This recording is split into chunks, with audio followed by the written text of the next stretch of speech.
ನಮಸ್ಕಾರ ಸ್ನೇಹಿತರೆ, ಬೆಳೆ ಹಾನಿ ಪರಿಹಾರ ಬ್ಯಾಂಕ್ ಖಾತೆಗೆ ನಗದು ಜಮಾ ಆಗಲಿದೆ. ಹೌದು, ಅದು ಹೇಗೆ ಅಂತ ತಿಳಿದುಕೊಳ್ಳಲು ತಪ್ಪದೆ ಈ ವಿಡಿಯೋನ ಕೊನೆಯವರೆಗೂ ನೋಡಿ ಮತ್ತು ಈ ಚಾನಲನ್ನು ಸಬ್ಸ್ಕ್ರೈಬ್ ಮಾಡಿ ಹಾಗೂ ಪಕ್ಕದಲ್ಲೇ ಇರುವ ಬೆಲ್ ಐಕಾನ್ ಪ್ರೆಸ್ ಮಾಡಿ ಸ್ನೇಹಿತರೆ. ನಾವು ಕೊಡುವ ನೋಟಿಫಿಕೇಶನನ್ನು ದಿನಾಲೂ ತಪ್ಪದೆ ನೋಡಿ ಸ್ನೇಹಿತರೆ. ಹಾಗಾದರೆ ಬನ್ನಿ ವಿಡಿಯೋನ ಸ್ಟಾರ್ಟ್ ಮಾಡೋಣ. ಭಾರತ ಮತ್ತು ಕರ್ನಾಟಕ ಸರ್ಕಾರಗಳು ರೈತರಿಗೆ ಬೆಳೆ ಹಾನಿ ವಿಮೆ ಪರಿಹಾರ ಮೊತ್ತವನ್ನು ನೇರವಾಗಿ ಅವರ ಬ್ಯಾಂಕ್ ಖಾತೆಗಳಿಗೆ ಜಮಾ ಮಾಡುತ್ತಿರುವುದು ಇತ್ತೀಚಿನ ಸುದ್ದಿಯಾಗಿದೆ ಸ್ನೇಹಿತರೆ. ಮಳೆ, ನೆರೆ, ಗಾಳಿಯಿಂದಾಗಿ ಬೆಳೆ ನಷ್ಟವಾಗಿದ್ದ ಪ್ರದೇಶದಲ್ಲಿ ಈ ಸಹಾಯ ಮತ್ತು ನಿರ್ಧಾರವಾಗಿ ಪಾವತಿಸಲಾಗುತ್ತದೆ. ಬೆಳೆ ಹಾನಿ ಪರಿಹಾರ ಪ್ರಕೃತಿ ವಿಪತ್ತಿನ ಕಾರಣದಿಂದ ಬೆಳೆ ಹಾನಿಯಾದ ರೈತರಿಗೆ ಮಾರ್ಗಸೂಚಿಗಳಂತೆ ಇನ್ನು ಹಾನಿ ಪರಿಹಾರ ನೀಡಲಾಗುತ್ತದೆ.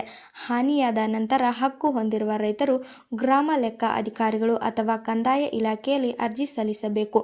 ಅಧಿಕಾರಿಗಳು ಹಾನಿಯ ಪ್ರಮಾಣ ಪರಿಶೀಲಿಸಿ ಡಿಬಿಟಿ ಮೂಲಕ ನೇರವಾಗಿ ಬ್ಯಾಂಕ್ ಖಾತೆಗಳಿಗೆ ಪರಿಹಾರದ ಹಣವನ್ನು ಜಮಾ ಮಾಡುತ್ತಾರೆ. ಪ್ರತಿ ಹೆಕ್ಟರ್ಗೆ ಮಳೆ ಅವಲಂಬಿತ ಬೆಳೆಗೆ ಪ್ರತಿ ಎಕರೆಗೆ 17,000 ರೂಪಾಯಿಗಳಂತೆ ನೀಡಲಾಗುತ್ತದೆ. ಇನ್ನು ನೀರಾವರಿ ಬಹುವಾರ್ಷಿಕ ಬೆಳೆಗೆ ಪ್ರತಿ ಎಕರೆಗೆ 25,500 ರೂಪಾಯಿಗಳಂತೆ ನೀಡಲಾಗುತ್ತದೆ.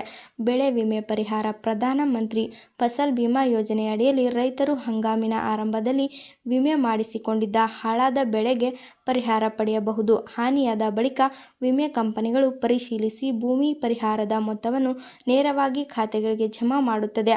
ವಿಮೆ ಮಾಡಿಸದಿದ್ದರೆ ಈ ಯೋಜನೆ ಅಡಿಯಲ್ಲಿ ಹಣ ಸಿಗುವುದಿಲ್ಲವೆಂಬುದನ್ನು ರೈತರು ಗಮನದಲ್ಲಿಟ್ಟುಕೊಳ್ಳಬೇಕು. ಇನ್ನು ಬೆಳೆ ಹಾನಿ ಪರಿಹಾರ ಅಧಿಕೃತ ವೆಬ್ಸೈಟ್ಗೆ ಭೇಟಿ ನೀಡಿ ವರ್ಷ ಹಂಗಾಮು ಆಯ್ಕೆ ಮಾಡಿ ಮೊಬೈಲ್ ಸಂಖ್ಯೆ ಕ್ಯಾಪ್ಚ್ ಹಾಕಿದರೆ ನಿಧಿ ಜಮಾ ಮತ್ತು ವಿವರಗಳು ಕಾಣುತ್ತದೆ. ಬೆಳೆ ಹಾನಿ ಹಾಗೂ ಬೆಳೆ ವಿಮೆ ಪರಿಹಾರಗಳು ರೈತರಿಗೆ ಆರ್ಥಿಕದೊಂದಿಗೆ ಮಾನಸಿಕ ಸಮಾಧಾನ ನೀಡುವಂತಾಗಿದ್ದು, ಯಾವುದೇ ತೊಂದರೆ ಇಲ್ಲದೆ ರೈತರು ಅರ್ಜಿ ಸಲ್ಲಿಸಿದಲ್ಲಿ ನೇರವಾಗಿ ಬ್ಯಾಂಕ್ ಖಾತೆಗೆ ಹಣ ಜಮಾ ಆಗುತ್ತೆ ಸ್ನೇಹಿತರೆ.